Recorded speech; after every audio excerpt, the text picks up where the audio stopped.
Ito ay dahil sa mas pinaigting na kampanya ng mga kapulisan kontra kriminalidad upang mapanatili ang maayos, masaya at mapayapang komunidad.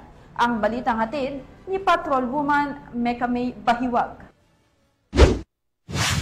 Nasa kote sa bisa ng warrant of arrest para sa kasong robbery ng mga operatiba ng Warrant and Subpoena Section ng Pasay City Police Station ang isa sa most wanted ng lungsod na si alias Nonoy sa isinagawang manhunt operation ng Paliparan 3, Dasmariñas, Cavite.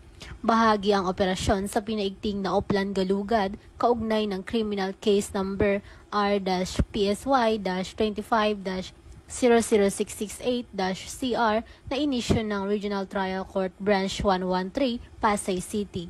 Ang warrant ay inilabas noong Marso 27 taong kasalukuyan na may inirekomendang piyansa na 48,000 pesos. Matapos arestuhin ng pulisya ay dinala ang suspect sa Warrant and Subpoena Section ng Pasay City Police Station para sa kaukulang dokumentasyon at isa sa uli ang warrant sa korte ng pinanggalingan bilang bahagi ng standard na proseso.